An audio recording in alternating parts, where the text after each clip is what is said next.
अमित शाह जी की बात बिल्कुल सही है। जो 2015 से अरविंद केजरीवाल की सरकार ने काम किए, उसी की वजह से अमित शाह जी को ये बिल लेके आना पड़ा, उसी की वजह से प्रधानमंत्री नरेंद्र मोदी जी को बिल लेके आना पड़ा।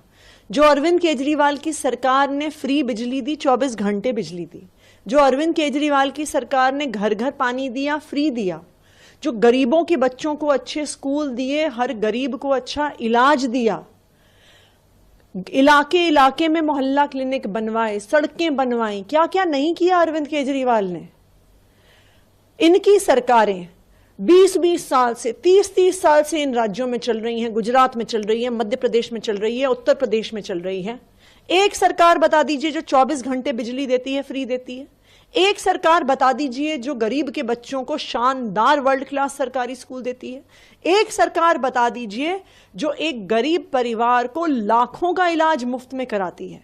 पूरे देश में एक ही ऐसी सरकार है, अरविंद केजरीवाल की सरकार। लेकिन अरविंद केजरीवाल की सरकार से भारतीय जनता पार्टी को, प्रधानमंत्री नरेंद्र मोदी को डर लगता है, क्योंकि अरविंद केजरीवाल ने दिखा दिया कि अगर नीयत साफ हो तो जनता के लिए काम हो सकता है। और यही कारण है कि आज भारतीय जनता पार्टी ने, प्रधानमंत्री नरेंद्र मोदी ने दिल्ली की जनता का अधिकार छीना है, दिल्ली की जनता के वोट का अधिकार छीना है, क्योंकि उन्हें पता है कि दिल्ली के लोग तो अरविंद केजरीवाल से प्यार करते हैं। दिल्ली के लोग हर इलेक्शन में अरविंद केजरीवाल को जिताएंगे। और इसीलिए आज इस बिल के माध्यम से प्रधानमंत्री नरेंद्र मोदी ने अरविंद केजरीवाल के अधिकार नहीं छीने, दिल्ली की सरकार के अधिकार नहीं छीने, दिल्ली के करोड़ों लोगों की वोट के अधिकार को छीना है। जी, आगे उन्होंने ये भी कहा कि आप जैसे इसका जिस तरह से विरोध किया जा रहा है कि संविधान के खिलाफ है या सुप्रीम कोर्ट की आदेश के खिलाफ है, ऐसा कुछ नहीं है। उनका कहना था कि आप इसकी तुलना कर रहे हैं कि संविधान बदल दिया, बेसिक स्ट्रक्चर बदल दिया, ऐसा हम कुछ नहीं कर रहे, हम इमरजेंसी तो ला नहीं रहे इसको बदल के। और ये क्योंकि पूर्ण राज्य नहीं है, अर्धराज्य और केंद्र शासित प्रदेश है, और सुप्रीम कोर्ट ही पावर देता है, सुप्रीम कोर्ट का आदेश कि हम इसमें बदलाव कर सकते हैं कानून लाकर। सुप्रीम कोर्ट पावर देता है कानून बनाने के लिए, संविधान को लागू करने के लिए। सुप्रीम कोर्ट ये पावर नहीं देता है कि आप कानून से संविधान को पलट दीजिए। सुप्रीम कोर्ट ये पावर नहीं देता है कि आप एक चुनी हुई सरकार की ताकत छीन लीजिए। सुप्रीम कोर्ट ये ताकत नहीं देता है कि आप संघीय ढांचे को बदल दीजिए। सुप्रीम कोर्ट और संविधान ये ताकत नहीं देता है कि आप लोकतंत्र को खत्म कर दीजिए। आज भारत कैसा देश बन गया है। हम पाकिस्तान को देखते थे कि वहां पे कोई लोकतंत्र नहीं है, वहां पे कोई संविधान नहीं है, किसी भी प्रकार के आदेश पास हो जाते हैं। आज भारत को पाकिस्तान जैसे देश से बदतर बना दिया है प्रधानमंत्री नरेंद्र मोदी ने। लोकतंत्र के मंदिर में आज संविधान की धज्जियां उड़ रही हैं। लोकतंत्र के मंदिर में आज लोकतंत्र की धज्जियां उड़ रही हैं, संघीय ढांचे की धज्जियां उड़ रही हैं। तो ये दुख की बात है, दिल्ली के लोगों के लिए दुख की बात है। लेकिन जैसे दिल्ली के लोग अपने हक के लिए लड़ते रहे हैं, जैसे अरविंद केजरीवाल और आम आदमी पार्टी दिल्ली के लोगों के हक के लिए लड़ती रही है, हम आगे भी भारतीय जनता पार्टी के खिलाफ लड़ते रहेंगे। गृह मंत्री ने 2-3 ऐसे मौके गिनाए, खासकर जब विजिलेंस सेक्रेटरी का तबादला किया गया, उनका आरोप था कि रातों रात फाइलें इधर उधर की गई। शीश महल के काम छुपाने के लिए शब्द का उन्होंने जिक्र किया, जिसपे विरोध भी हुआ काफी, उसको लिए फीडबैक यूनिट का जिक्र किया कि ऐसी कुछ घटनाएं हुई जिसके कारण हमें आज ये बिल लेके आना पड़ा है।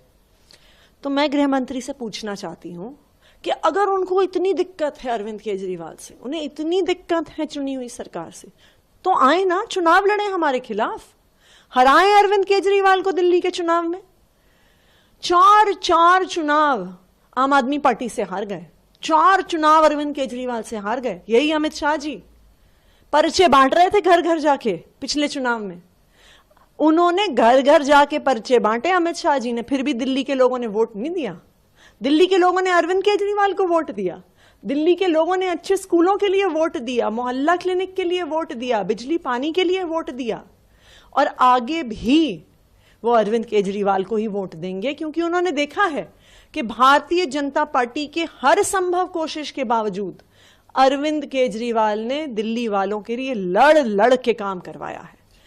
आगे क्या कुछ रुख होगा आम आदमी पार्टी का, क्योंकि अब जो जिस तरह से पिछले दिनों में हमें दिखा, जब एक तरह से कानून नहीं बना था, बिल नहीं था, तब भी अधिकारियों के बीच, उन्हें सरकार के बीच खींचातानी रही। अब तो एक तरह से स्पष्ट है कि अधिकारी आपके अधीन नहीं है, तो किस तरह से कामकाज कैसे होगा? देखिए, पिछले 8 साल से दिल्ली की चुनी हुई सरकार के पास ताकत नहीं है। अरविंद केजरीवाल की सरकार से ताकत मई 2015 में मोदी जी ने छीन ली थी, लेकिन उस छीनने के बावजूद अरविंद केजरीवाल ने भारतीय जनता पार्टी से लड़ के दिल्ली के लोगों के लिए काम कराए हैं। चाहे बिजली हो, पानी हो, स्कूल हो, अस्पताल हो, मोहल्ला क्लिनिक हो, महिलाओं के लिए बस यात्रा हो, बुजुर्गों के लिए तीर्थ यात्रा हो। आज भी हम दिल्ली के लोगों के लिए लड़ते रहेंगे, लेकिन आज जवाब सिर्फ आम आदमी पार्टी नहीं देगी। इस बार जवाब दिल्ली के लोग देंगे, लोकसभा के चुनाव में देंगे।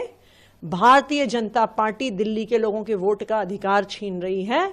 मैं आज भारतीय जनता पार्टी को एक चैलेंज करती हूं कि आप दिल्ली में लोकसभा में एक भी सीट दिखा दो, क्योंकि अब दिल्ली के लोगों को समझ में आ गया है कि कौन उनके साथ है, कौन उसके विरोध में लोकसभा है। चुनाव के लिए आम आदमी पार्टी का यही बड़ा मुद्दा होगा। बिल्कुल, दिल्ली के लोगों का मुद्दा है ये, आम आदमी पार्टी का मुद्दा नहीं है। आप दिल्ली के लोगों के वोट का अधिकार छीन लोगे और आपको लगता है दिल्ली के लोग जवाब नहीं देंगे। दिल्ली के लोग जिस सरकार को बार बार 90% मेजॉरिटी से चुन के भेजते हैं, आप उनको काम नहीं करने दोगे, आप उनके अधिकार छीन लोगे, आप लोगों के वोट का अधिकार छीन लोगे।